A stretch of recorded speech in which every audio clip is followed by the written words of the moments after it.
تبت يدا أبي لهب وتب ما أغنى عنه ماله وما كسب سيصلى نارا ذات لهب وامرأته حمالة الحطب في جيدها حبل من مسد إن الله وملائكته يصلون على النبي يا أيها الذين آمنوا صلوا عليه وسلموا تسليما اللهم صل على سيدنا مولانا محمد وعلى آل سيدنا প্রাণ খুলে মুহাব্বতের সঙ্গে পড়ি আল্লাহুম্মা সাল্লি আলা সাইয়্যিদিনা মাওলানা মুহাম্মদ ওয়া আলা আলি সাইয়্যিদিনা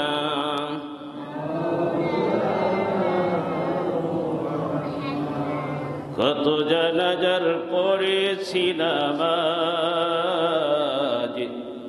দিয়েছি কত দফন কত জানাজার পড়েছি নামাজ দিয়েছি কত দফন কোথায় যেন আছে আমার তৈরি সাদা কাফন জানাজার পড়েছি নামাজ দিয়েছি কত দফন কত জানাজার পড়েছি নামাজ দিয়েছি কত দফন কোথায় যেন আছে আমার তৈরি সাদা কাফন জানাজার পড়েছি নামাজ দিয়েছি কত দফন আমার তরি বাধায় আছে কোন শেখিয়া খাটে কোন মসজিদে আলানো হবে শোয়াবে শেষ খাটে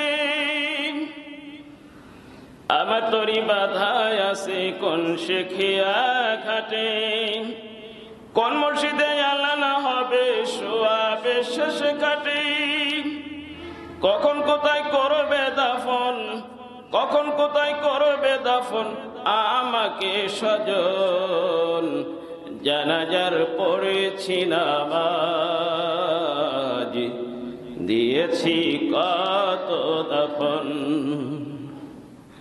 কত জানাজার পড়েছি নামাজ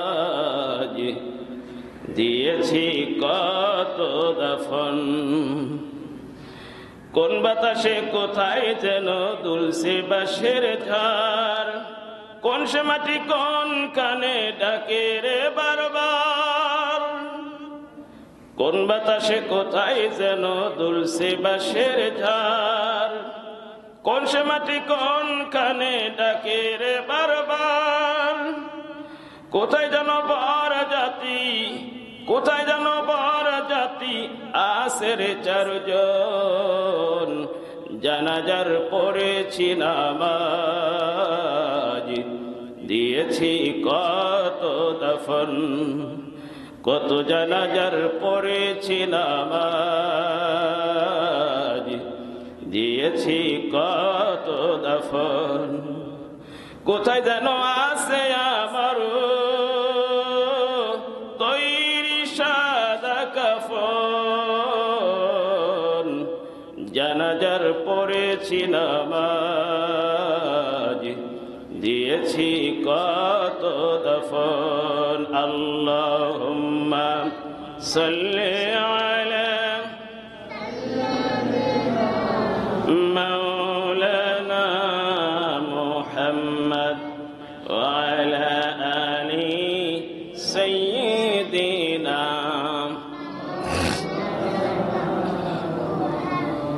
আমরা আলোচনার শুরুতে আল্লাহ পাকের দরবারে লাখো কোটি শুকরগুজার হচ্ছি যে আল্লাহ পাক সুবহানাহু ওয়া তাআলা আমাদেরকে সাইয়্যিদুল আইয়াম সপ্তাহের সেরা দিন আল জুমাতু হজুল মাসাকিন মিসকিন অসহায়দের জন্য হজের দিন, যে আল্লাহ পাক আমাদেরকে সকল কর্মব্যস্ততা উপেক্ষা করে তার ঘরের মধ্যে আসা এবং বসার তৌফিক দান করলেন।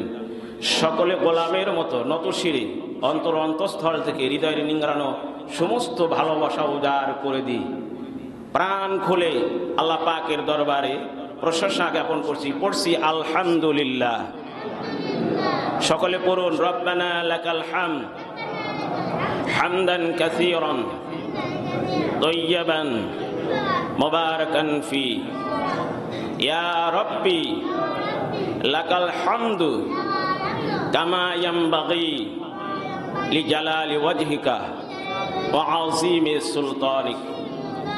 দরুদ ও সালাম পেশ করছি সেই মহান মানবতার মুক্তির দিশারি, সর্বকালের সর্বযুগের সর্বশ্রেষ্ঠ মহান নেতা সরকারে দো আলম আম্বিয়া আউয়ালিন আম্বিয়া আখিরিন নূরে মুজাসসাম প্যারা নবী জনাবে মুহাম্মদ রাসূলুল্লাহ। সকলে বলি সাল্লাল্লাহু আলাইহি ওয়াসাল্লাম।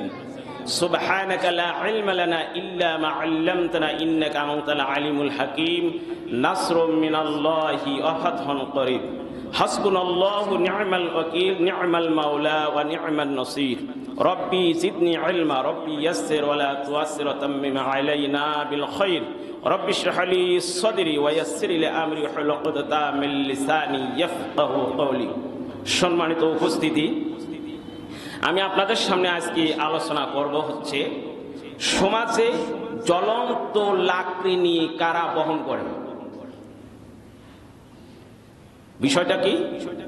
জ্বলন্ত লাকড়ি নিয়ে সমাজে কারা নিয়ে বেড়ায়।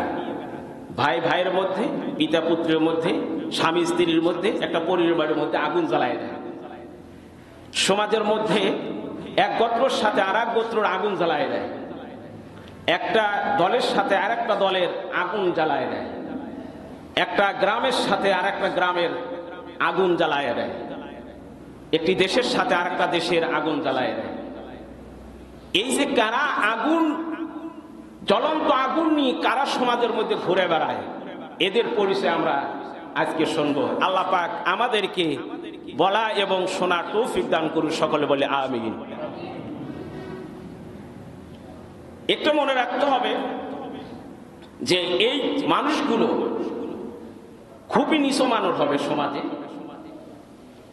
রাসূল আকরাম সাল্লাল্লাহু আলাইহি ওয়াসাল্লাম বলেছেন যে কিয়ামতের দিন যারা সবচেয়ে বেশি বিপদগ্রস্ত হবে যে শ্রেণীগুলো, তার মধ্যে এরা হচ্ছে সেই শ্রেণীর এক শ্রেণী। সেটার নাম হচ্ছে চগলখোর। এরা কারা বলেন তো?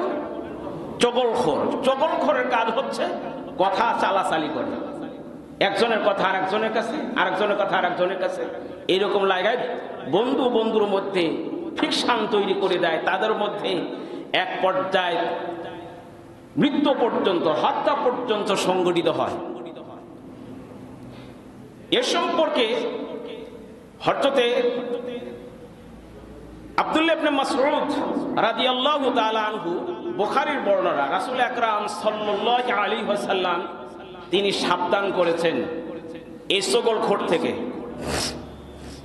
বিশ্বনবী বলেন, তোমরা সাবধান থাকো, এই চগলখোর থেকে তোমরা বেঁচে থাকো, কারণ চগলখোর হচ্ছে খুবই খারাপ। এরা চগলখোর থেকে, কারণ কিয়ামতের দিন আল্লাহ রাব্বুল আলামিন এদেরকে সহজে পবিত্র করবেন না। বিশ্বনবী বলেন, যারা চগলখুরি করে এরা মিথ্যা কথা বলে। চগলখোর কিন্তু সত্য দেওয়া হয় না, মিথ্যা দেওয়া হয়।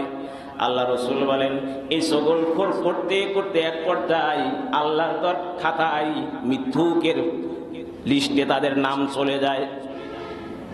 আর যারা সত্য কথা বলে, সর্বাবস্থায় সত্য কথার উপরে টিকে থাকেন, বিশ্বনবী বলেন, এই সত্য কথা বলতে বলতে আল্লাহ রাব্বুল আলামিন তার নামটা সত্যবাদীদের খাতায় আল্লাহ পাক লিপিবদ্ধ করে দেন। সুবহানাল্লাহি বিহামদি। বুখারীর মুসলিমের বর্ণনা। আল্লাহ রাসূল বলেন, বিশ্বনবী জনাবে মুহাম্মদ রাসূলুল্লাহ সাল্লাল্লাহু আলাইহি ওয়াসাল্লাম, বুখারী এবং মুসলিমের বর্ণনা। ওয়ান হুযায়ফা রাদিয়াল্লাহু তাআলা আনহু قال قال رسول الله صلى الله عليه وسلم لا يدخل الجنة نمام। বিশ্বনবী বলেন, যারা চগলখুরি করে তারা আল্লাহর জান্নাতে প্রবেশ করবে না। যারা চগলখুরি করে তারা কোথায় প্রবেশ করবে না? আল্লাহর জান্নাতে প্রবেশ করবে না। বুখারী এবং মুসলিমের বর্ণনা। আল্লাহ রাব্বুল আলামিন এই জ্বলন্ত লাকড়ি বহন করে, আল্লাহ পাক নিজেই বলেছেন, এরা জ্বলন্ত লাকড়ি বহন করে সংসারে আগুন জ্বালায় দেয়, একটা পরিবারের মধ্যে আগুন জ্বালায় দেয়, তারা রাষ্ট্রের মধ্যে আগুন জ্বালায় দেয়। আল্লাহ রাব্বুল আলামিন বলেন, সূরা লাহাবের মধ্যে বলেছেন, ওয়ামরাআতুহু হাম্মালাতাল হাতাব। এই লাকড়ি বহনকারী বলা হয়েছে আবু লাহাবের স্ত্রীকে। আবু লাহাবের স্ত্রীকে আল্লাহ পাক নিজে বলছেন ও লাকড়ি বহনকারী। কারণ আবু লাহাব রাসূলের আপন চাচা। রাসূলের কি আপন চাচা? এই আবু লাহাব যারা রাসূল সাল্লাল্লাহু আলাইহি ওয়াসাল্লামকে ওই যে দারুন নাদওয়া বৈঠকে বলেছিল যে যারা মুহাম্মদের কল্যাণ নিয়ে আসতে পারবে তাকে 100 লাল উট দেওয়া হবে, পুরস্কার ঘোষণা করা হলো। রাসূলের ঘরকে ঘিরে 11 জন লোক শানিত তরবারি নিয়ে ঘিরে যারা বসেছিল, সকাল হলে পারে এই রাসূলকে মেরে ফেলে দিবে। তার মধ্যে তার আপন চাচা আবু লাহাব একজন। এই আবু লাহাব রাসূলকে শুধু কষ্ট সে একাই দেয়নি, তার স্ত্রীও দিয়েছে। তার কাজ ছিল কুটনামি করা, চগলখুরির কাজ হচ্ছে। আমাদের সমাজের চগলখুরি একটা বাক্যে বোঝানো যায়, চোরেকে বাড়ি দেখায়, গৃহস্থ সতর্ক করে। এরাই হলো চগলখোর। গৃহস্থ কি করে? সতর্ক করে। আর চোরে কি করে? বাড়ি দেখায়। এই চগলখোর সম্পর্কে আল্লাহ রসুল হযরত আব্দুল্লাহ ইবনে আব্বাস, বুখারী এবং মুসলিমের বর্ণনা, ইন্নাহুমা লা ইউআযযাবানি ওয়া মা ইউআযযাবানি ফিল কাবীর। তাদেরকে খুব একটা বড় কাজের জন্য তাদেরকে শাস্তি দেওয়া হচ্ছে না। হযরত আব্দুল্লাহ ইবনে আব্বাস তিনি বলেন যে রাসূল সাল্লাল্লাহু আলাইহি সাল্লাম একদিন তিনি সফরে বের হলেন, তিনি দুইটি কবর দেখতে পারলেন। রাসূল সাল্লাল্লাহু আলাইহি সাল্লাম বললেন যে এদেরকে কাজটা খুবই, ওনারা যদি পারত, কাজটা খুবই ছোট, তবে কাজের ফলাফল খুবই বড়। কাজটা খুবই ছোট, ওনারা পারত, এটাকে এড়িয়ে চলতে পারত, কিন্তু আল্লাহর দরবারে কাজটা খুবই বড়। সেটা হচ্ছে আম্মা আহাদুহুমা ফাকানা লা ইস্তাতিরু মিনাল বাউল। এক শ্রেণীর হচ্ছে যে পেশাব থেকে তারা সতর্কতা অবলম্বন করত না। ও আম্মাল আখরু ফাকানা ইয়ামশি বিন নামিমা। আরেকজন হচ্ছে, আরেকজনের কবর শাস্তি দেওয়া হচ্ছে, মানুষের কাছে চগলখুরি করে বেড়াতো। বুখারী মুসলিমের বর্ণনা। এটা হচ্ছে হযরত আব্দুল্লাহ ইবনে আব্বাস হাদিসটি বর্ণনা করেছেন। তাহলে রাসূল সাল্লাল্লাহু আলাইহি সাল্লাম বললেন যে বড় ধরনের কোন কাজের কারণে তাদেরকে শাস্তি দেওয়া হচ্ছে না, কাজটা ছোট কিন্তু গুনাহটা বড়। সেটা হচ্ছে পেশাব থেকে সতর্ক অবলম্বন করতো না। আরেকজন কি করতো? চগলখুরি করতো। বিশ্বনবী খেজুরের ডাল নিলেন, এই খেজুরের ডালকে 2 টুকরা করলেন, 2 টুকরা করে 2 জনের কবরে গিরে দিলেন। সাহাবীগণ বললেন, ইয়া রাসূলুল্লাহ, আপনি খেজুরের ডাল পুঁতে দিলেন, দোয়া করলেন, পুঁতে দিলেন। আল্লাহ রাসূল বললেন, আমি খেজুরের ডাল যতক্ষণ পর্যন্ত তাজা থাকবে খেজুরের ডালগুলো তাসবিহ করবে। আর এই তাসবিহ করার কারণে দুইজনের কবর আযাবকে আল্লাহ পাক লাঘব করে দিবেন। এই হাদিস দ্বারা আমরা মানুষ ইন্তেকাল করলে খেজুরের ডাল পুঁতে দেই, ঠিক কিনা বলেন? খেজুরের ডাল আমরা মানুষ মরলে পুঁতে দেই। এই ব্যাপারে আমাদের সমাজে কিন্তু পক্ষে বিপক্ষে মত আছে, আছে না ভাই? আবার কোন কোন কবরে আছে যে চারকুল পরে সূরা ফাতিহা পরে মাঝখানে 5টা ডাল পোতে, আছেন এরকম? আছে। তবে আমাদের আমলটা, আমি এর আগেও বলেছি, আমাদের আমলটা নিতে হবে সাহাবী আজমাইন থেকে। কাদের থেকে? সাহাবী আজমাইন থেকে। রাসূল সাল্লাল্লাহু আলাইহি সাল্লামকে তারা ছায়ার মতন অনুসরণ করেছেন, তাদের থেকে নিতে হবে তারা খেজুরের ডাল পুঁতছে কিনা, কয়টা পুঁতলেও কয়টা পুঁতেছে, এটা আমাদেরকে দেখতে হবে। তবে সৌদি আরবে সেইখানে মানুষ মারা গেলে খেজুরের ডাল পোতে বলে আমার জানা নাই। তবে এই হাদিস দ্বারা বোঝা যাচ্ছে অন্তত একটা হলে পোতা যায়। তবে কেউ কেউ বলেছেন এটা রাসূল সাল্লাল্লাহু আলাইহি সাল্লামের ওই পর্যন্তই ওটা সমাপ্ত, এরপরে আর সাহাবী আজমাইন পুঁতেছে, তাবিঈন পুঁতেছে, উলামায়ে মুতাকাদ্দিম পুঁতেছে, এরকম কোনো বর্ণনা পাওয়া যায় না। তবে পোতা যাবে কি যাবে না দুইটা বিষয় আছে। তবে আমাদের সমাজে একটা পোতা গেলেই হাদিস দ্বারা পোতা যায়, তবে 5টা পোতা 4টে পোতা এই ব্যাপারে কোনো কিছু পাওয়া যায় না। এই চগলখোর খুবই মারাত্মক। এটা হলো দুমুখ। কয় মুখ বলেন তো?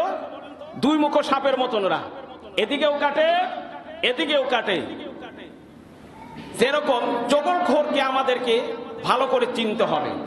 সংসারের মধ্যে চগলখোর ঢুকে একটা সংসারকে তছনছ করে দেয়। যেরকম এক মনিব তার চাকরকে বিক্রি করতে গেছে। কি করতে গেছে বলেন তো? চাকরকে বিক্রি করতে গেছে। এখন এই চাকরের মনিব প্রশংসা করেছে, 9টা প্রশংসা করেছে। কয়টা বলেন তো? সকলে বলেন কয়টা? 9টা প্রশংসা করেছে, একটা তার নেগেটিভ কথা বলেছে। সেটা তে বলছে তাহলে কি করা যায়? বলছে যে এইরকম একটা সিদ্ধান্ত আমি যা শুনতে পারলাম, যার সাথে আপনার স্ত্রী পরকীয় সম্পর্ক হয়েছে, আজকে রাত্রিতে আপনাকে হত্যা করে তার সাথে চলে যাবে। আর স্ত্রীর কাছে এসে চগলখোর বলতেছেন, এই যে খেয়াল করুন, স্ত্রীর কাছে এসে চগলখোর বলতেছেন যে ম্যাডাম আপনি তো আমার সাহেবের তো খোঁজ রাখেন না। তো বলছে খোঁজ রাখবো কেমনি? সে তো সকাল হলে চলে যায়, তার কর্মস্থলে চলে যায়, সে তো আর বাড়ি থাকে না। বলছে খুব সাংঘাতিক একটা নিউজ আছে আপনার জন্য, খুবই ব্যাড নিউজ আছে। বলছে কি?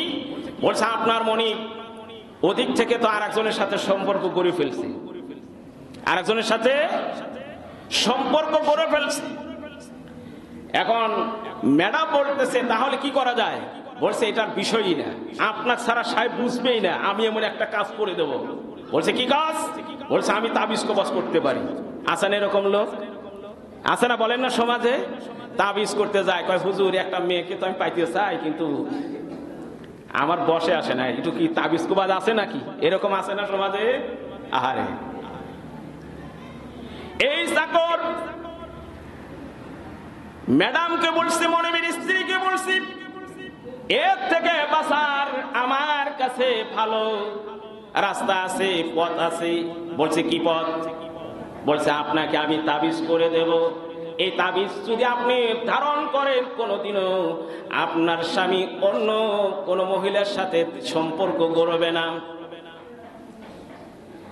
মনিবের স্ত্রী বলছি এটা তো একটা ভালো, এই উপকারটা আমারে করে দাও। চাকর বলছি ম্যাডাম আপনার কাজটা আমি করে দিতে পারি, আমি তাবিজ লিখে দিতে পারি। কারণ তাবিজ লিখতে গেলে আপনার স্বামীর বুকের কাছ থেকে কয়েকটা পশম লাগবে, আর এই পশম কেসি দিয়ে কাটা যাবে না, বেলের দিয়েও কাটা যাবে না। এই পশমটা কাটতে হবে ছুরি দিয়ে। আমাদের সমাজে কিছু কবিরাজ আছে, 7 পুকুরের পানি লাগবে, 7 নদীর পানি লাগবে, এইরকম করে পানি পুড়ে দেয় কিনা। 7 গাছের পাতা লাগবে, 7 গাছের চামড়া লাগবে, 7 গাছের আঠা লাগবে, অমুক কবরের মাটি লাগবে। এসব শয়তানি কাজ, বদমাইশি কাজ। খবরদার এদের কাছ আসছি, ভুলেও যাবেন না। এখন এই মনিব গঞ্জে থেকে ফিরেছে, আর চাকর বলছি, ম্যাডাম আপনি টেনশন নিবেন না, আমার কাছে গরু কুরবানি করার ধারালো ছুরি আছে, এই ছুরিটা তোষকের নিচে রাখবেন। মনিব যখন ঘুমিয়ে যায় তখন তার গলার কাছ থেকে আপনি কয়েকটা পশম কাটবেন। আবার এদিকে মনিবকে বলেছি, ভুলেও আজকে ঘুমাবেন না, আপনি চোখ বোঝার পান করে থাকবেন, কারণ আজকেই আপনাকে হত্যা করে তার প্রেমিকের সাথে চলে যাবে। দুই জায়গায় কিন্তু দুই ধরনের কথা। মনিব রাত্রে ঘুমায় না, খাওয়া দাওয়া করে চোখটা বুঝে আসি। স্ত্রী চিন্তা করেছে রাত 12:30 1টা বেজে গেছে, হয়তো আমার স্বামী এখন তার জাগনা থাকার কথা না, ঢাকায় কিন্তু নড়ে না। কিন্তু একটা জিনিস মনে রাখতে হবে, ঘুমান্ত ব্যক্তিকে জাগানো যায়, কিন্তু জাগা ব্যক্তি যদি চোখ বুঝে থাকেও কিন্তু জাগানো যায় না। স্বামী চোখটা বুঝে আছে, স্ত্রী চিন্তা করছে এখনই তো বললেন চান্স। দোষকের নিচ থেকে ছুরি বের করে যখন তার স্বামীর গলার কাছ থেকে পশম কাটতে গিয়েছে, অমনি স্বামী থাপা দিয়ে ধরে তার স্ত্রীর হাতের ছুরি দিয়ে ধরে স্ত্রীর উপরে আঘাত করে স্ত্রীকে হত্যা করে ফেলল। এখন বলেন তো, স্ত্রী হত্যা করলে স্ত্রী গার্জিয়ান পক্ষ মানে হাত পা গোটা বসে থাকবে? স্ত্রী তার আত্মীয় স্বজন ভাই বেরাদার স্বামীর উপর আক্রমণ করে স্বামীকেও হত্যা করলো। কয়েকটা গ্রাম প্রচার হয়ে গেছে, থানার থেকে পুলিশ এসে গেছে। এই হত্যা কিভাবে সংঘটিত হলো, স্বামী স্ত্রীকে কি কারণে হত্যা করলো, আর স্ত্রীর গার্জিয়ান কি কারণে স্বামীকে হত্যা করলো, কোনো কারণ উদ্ঘাটন করতে পারে না। ওই যে চাকরের পূর্বের মনিব ওই রাস্তা দিয়ে কোন এক জায়গা যাচ্ছেন, হঠাৎ করে দেখে কিছু লোকের আনাগোনা পাওয়া যায়, পা পা করে হেঁটে চলে গেছে। এখন পুলিশটা তদন্ত শুরু করে দিয়েছে, এই হত্যা কিভাবে সংঘটিত হলো কোনো ক্লু পাওয়া যাচ্ছে না। ওই পূর্বের মনিব সবাইকে হাত ইশারা করে বলছেন, কেউ বলতে পারবে না হত্যা কিভাবে সংঘটিত হয়েছে। এই হত্যা সংঘটিত কিভাবে হয়েছে আমি জানি, তাছাড়া আর কেউ জানে না। পূর্বের মনি বলছি, পুলিশগুলো ডাকছি, আপনি কিভাবে জানেন? বলছে এর যে চাকর আছে চাকরকে ডাকা হোক, কারণ হলো এই চাকর আমার বাড়ির পূর্বের চাকর, আমি গ্যাসে ক্রয় করে দিয়েছি। তবে এর অনেক ভালো ভালো গুণ আছে, তবে একটা গুণ খারাপ, সেটা হলো চগলখড়ি করে, কাজটাই ঘটাইছে। চাকরকে যখন উত্তম মাধ্যম যখন দিয়েছে, চাকর সব স্বীকার করে দিয়েছে গড় গড় করে। এই জন্য সম্মানিত মুসলিম ভাইরা, চগলখোর থেকে সাবধানে থাকতে হবে। চগলখোর খুবই নিকৃষ্ট। আমাদের যেরকম সাম্প্রদায়িক দাঙ্গা বাজায় দেয় কিনা বলেন, মুসলমান হিন্দুদের সাথে সংঘর্ষ বাজায় দেয়, এটাও এই চগলখোররা এই কাজটা করে। আমি একটা গল্প পড়েছিলাম, শকুনের বাচ্চা শকুনকে বলছে, মা গরুর গোশত খাই, ছাগলের গোশত খাই, কিন্তু আমার দীর্ঘদিনের স্বাদ মানুষের গোশত আমার খাওয়ার ইচ্ছা। কার গোশত? মানুষের গোশত খাওয়ার ইচ্ছা। শকুন বলতেছে যে বাবা তুই মানুষের গোশত কই খাবি? মানুষ মরলে পারে হিন্দুরা পোড়ায় দেয় আর মুসলমানেরা কবর দেয়, তুই খাবি কেমনে? এখন শকুনের বাচ্চা বলছে, মা আমি অত কিছু বুঝি না, আমারে মানুষের গোশত দিতেই হবে। বলেন তো আমাদের সন্তানেরা যদি কোনো কিছু যদি তারা যদি চায়, আবদার করে, আমরা চেষ্টা করি না তারে পূরণ করতে? বলেন না কেন, চেষ্টা করি কিনা? প্রাণান্তর চেষ্টা করি। এখন মা চিন্তা করতেছে যে কি করা যায়, মানুষের গোশত আমার সন্তান খাইতে চায় আর আমি মা হয়ে দিতে পারবো না। এখন শকুন লোকালয় ঘুরে বেড়াচ্ছে, কিভাবে মানুষের গোশত খাওয়াবো। হঠাৎ করে শকুনের বাচ্চা তার সন্তানকে বলছে, বাবা তুই একটু অপেক্ষা কর, আমি তোরে মানুষের গোশত এমন খাওয়ানি খাওয়াবো, তুই খাইয়া তুই মরে যাবি, তুই খালি একটু ধৈর্য ধারণ কর। হঠাৎ করে একদিন শকুন এক টুকরো গরু গোশত নিয়ে আসছে। শকুনের বাচ্চা বলছে, মা আমি চাই মানুষের গোশত, তুমি আনলে গরুর গোশত। বলছে, বাবা এই গরুর গোশত তোরে খাওয়াইতে আনি নাই, তুই অপেক্ষা কর। দেখে আমি কি ঘটাই। তারপরের দিন বহু কষ্ট করে যেইখানে হলো আপনার শুয়োর জব হয়, সেইখান থেকে শগুন খুব কৌশল করে একটা শুয়োরের গোশত নিয়ে আসছে। সন্তান বলছে, মা তুমি তো শুকরের গোশত তো খাই, আমি চাই মানুষের গোশত, আর তুমি আনলে শুয়োরের গোশত। আমি চাই মানুষের গোশত, তুমি আনলে গরুর গোশত। বলছে, বাবা তুই অপেক্ষা কর, দেখ কি ঘটাই। পরের দিন সকালবেলা হিন্দুদের বড় ধরনের একটা পুজো আছে, আর মুসলমানরা প্রতিদিন তো ফজরের নামাজ পড়ে। সকালবেলা শুকরের গোশত এনে ফালাইছে মসজিদের সামনে, আর গরু গোশত ফালাইছে মন্দিরের সামনে। এরপরে মুসল্লিরা বেরিয়ে গেছে, আসছে যে গোশত হাত থেকে আসলো রে, এটা তো শুকরের গোশত। এখন মন্দির থেকে যারা আছে তারা বলছে এই গোশত আসলো কোত্থেকে, কিসের গোশত? কয় গরুর গোশত। সাম্প্রদায়িক দাঙ্গা লাগছে না এখন, বলেন কে লেগে গেল কিনা? সাম্প্রদায়িক দাঙ্গার কারণে শত শত মানুষ পড়ে গেল। এখন শকুন যা বলতেছে, বাবা আয় জন্মের খাওয়া খা, দেখ কত মানুষ, কত মানুষ। এখন শকুনের বাচ্চা আস্তা পরে খাইছে, আর ও কতই বা খাবে। মানুষের গোশ খায়া বাসায় যা জিজ্ঞাসা করছে, মা তুমি এইরকম কাজ কেমনে ঘটাইলা? আমি চাইলাম আমি কিছু এক টুকরো গোশত খাবো মানুষের, যে পরিমাণ মানুষ মরে আসছে আমি 10 বছর খাইলে তো পুরাইতে পারবো না। এ কাজ তুমি কেমনে ঘটাইলা? বলছে, আমি এই কাজটা যে কেমনে ঘটাইছি তুই কি জানোস? এই বুদ্ধিটা আমার মাথায় ছিল না। তুই যখন মানুষের গোশত খাওয়ার জন্য যখন আমার কাছে আবদার করেছিস, তখন আমি চিন্তা করেছি যে মানুষের মধ্যে ফিকশন কিভাবে তৈরি করা যায়। এই পথ আবিষ্কার করার জন্য দীর্ঘদিন আমি মানুষের মধ্যে চলাচল করে দেখেছি। সব চাইতে বেশি সাম্প্রদায়িক দাঙ্গা ছাড়া মানুষ হত্যা করা যাবে না, তা আমার ক্ষমতার মধ্যে আছে। এই জন্য আমি কি করেছি, এই মানুষের কাছ থেকে বুদ্ধি নিয়ে আমি গরু গোশত ফালাইছি মন্দির ঘরের সামনে, আর শুকরের গোশত ফালাইছি মসজিদের সামনে, যার কারণে সাম্প্রদায়িক দাঙ্গা বেজে শত শত মানুষ নিহত হয়ে গেছে। বাবারে এই বুদ্ধি আমার মাথার থেকে আসে না, এই বুদ্ধি যারা মরছে এই মানুষের মাথার থেকে আমার মাথায় বুদ্ধি এসেছে। এই জন্য দুমুখ সাপ থেকে যারা কথা চালাচালি করে, আল্লাহ পাক কোরআনে কারিমের মধ্যে সূরা কলামের 10 এবং 11 নম্বর আয়াতে বললেন, ওয়ালা তুতি কুল্লা হাল্লাফিম মাহিন হাম্মাজিম মাশশাইম বিনামিম। আল্লাহ রাব্বুল আলামিন সূরা কলামের 10 এবং 11 নম্বর আয়াতে বলেন, আপনি অনুসরণ করবেন না যারা কি করে, হাল্লাফিম মাহিন, যারা বেশি বেশি কসম খায়, আর লাঞ্ছিত যারা লাঞ্ছিত উপেক্ষিত, এদেরকে আপনি কখনো আনুগত্য করবেন না। আল্লাহ রাব্বুল আলামিন বলেন, হাম্মাজিম মাশশাইম বিনামিম, আর আপনি তাদের সাথে অনুসরণ করবেন না যারা কথা চালাচালি করে, নিন্দা করে বেড়ায়। হাম্মাজিম মাশশাইম, যারা কথা নিন্দা করে মানুষের কাছে ছড়াইয়া বেড়ায়।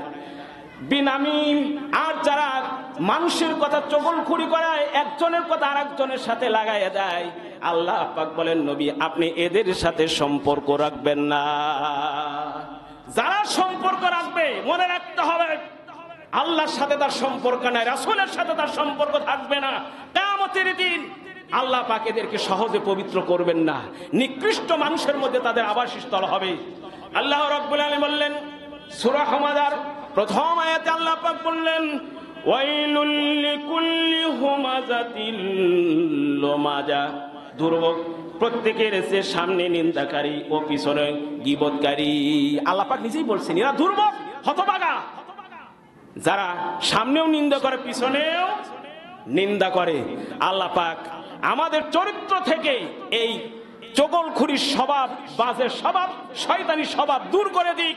আমরা সত্যের উপর আল্লাহ পাক আমাদের অটল থাকার তৌফিক দিন। সকলে বলে আমিন, আরো জোরে বলে আমিন।